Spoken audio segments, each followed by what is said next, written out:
Hey friends, forgive the terrible lighting here in my hotel room, but I was inspired because I had a friend ask me this exact same question the other day, so I thought it would be helpful. Just a few tips for those that are on the job search right now. And you guys that know me know that I play mostly in the executive space, but I always remember when I was 28 years old, I was so frustrated. I was stuck in a job that I felt like I was leaving a lot on the table, and I needed change. And so I started looking for something new. And even then, it wasn't necessarily easy. You just didn't find a job and apply.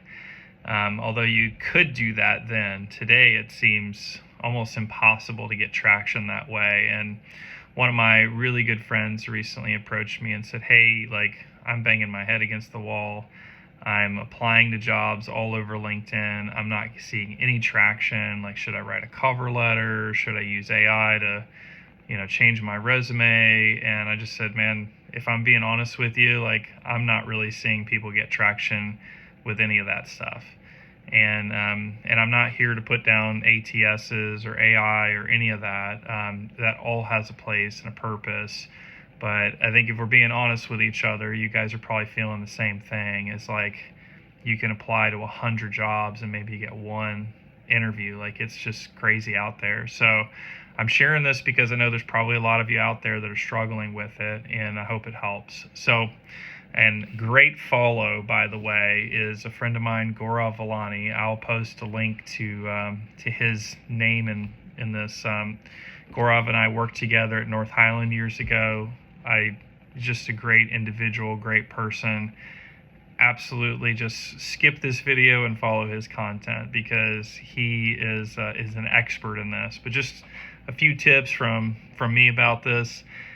So I think the first thing to do is like really think about what is your ideal role. Like, who are and maybe a better way to think about it is, how does what you're wanting to do impact another company? Right? Every company cares about making money, getting new customers, keeping current customers happy, saving money, reducing operational expenses, like making their business better, stickier, all these things. Like, these are basic things, but I think a lot of times as a job candidate, and this is natural, but we end up thinking about ourselves and what our needs are, and we forget, like, oh, like, the business has to have a need that aligns well. So, I think the first thing you think about, like, my background was mostly sales.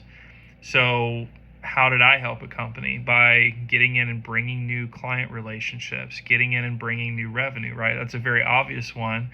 But this friend of mine recently, he was in customer success.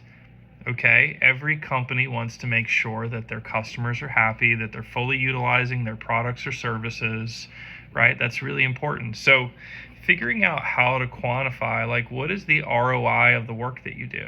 Okay, so that really being able to speak to that, I think it's just so important. And when you tell your story to your friends or to your network about where you add value, share those things, right? Like, for me, I could point to, like, hey, here's the new logos that I've broken into. Like, here's the track record. Here's the stories I can share with you about how I helped this firm and this firm and this firm. Like, those are really, really important as you're thinking about what's next. So, and it doesn't matter what you do. Like, there are opportunities to show that ROI. Now, how does that translate into the job that you want, right? I think finding job postings is key, right? That is a big deal. And seeing, hey, who's hiring right now? That's probably a good use of AI, is go, hey, AI, like, what companies in my town, in my city, are hiring right now? Like, what companies are growing?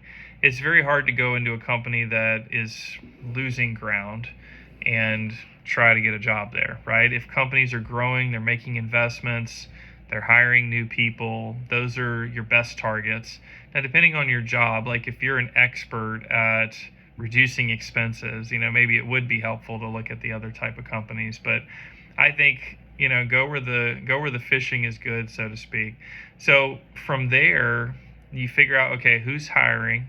Then you look at, hey, what are some leaders within the organization that would genuinely want to hear from me? I'll tell you, I talk to leaders, like I'm meeting with a CEO today that has needs for her business. Like she has growth needs, but she just doesn't have the time to post jobs and go interview a bunch of people. Like she has a full-time job, right? And that's everybody who's hiring. Their job is not hiring manager. Their job is to, like, they have work that they have to get done as well. And so you guys know this, a lot of jobs never get posted, especially if you're more of a senior leader. Those roles do not get posted oftentimes. So, but if you're early in your career, a lot of times there are job postings out there, but I would target companies. Okay, so who are the companies? Let's say I'm sitting in Atlanta right now. Let's say Coca-Cola is like, hey, I've worked in the beverage industry. Here's the job I've had. I know I could add value to Coca-Cola.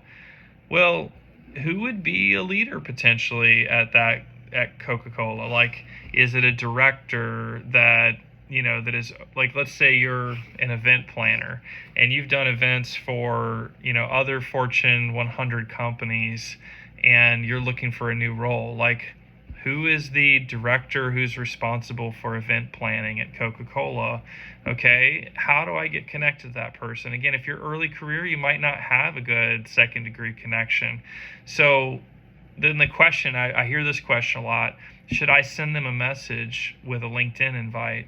Yes. What should the message be, though? This is big.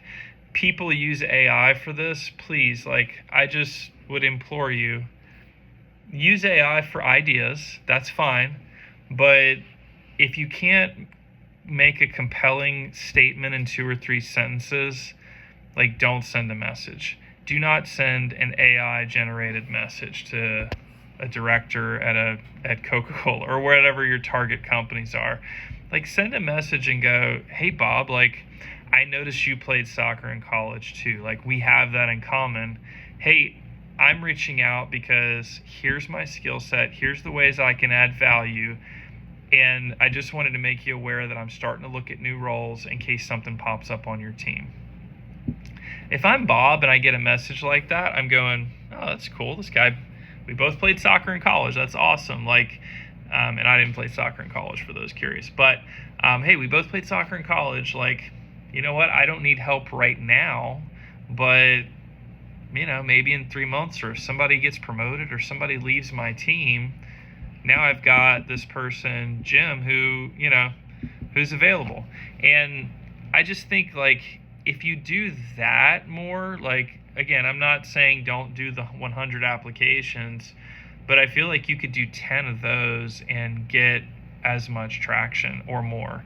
So I just want to encourage you guys, use LinkedIn for the tool that it is. You can get to people, but you have to be compelling and personal and quick. If it's an AI generated message, I'll just be honest with you guys, you're not going to get through with that. Even posting on LinkedIn, again, I know for some of you there's a language barrier, and AI is a great use for that. But if you are, if that's not an issue, I would highly encourage you to write your own content. The AI stuff, I know you guys are all feeling it, but I look at LinkedIn and 1/3 to 1/2 of all the posts I see are so obviously AI generated, and it's frustrating. I don't even want to look at it. And I spend a lot of my time on LinkedIn. So just want to encourage you guys. Hopefully this is helpful. And we'll talk soon.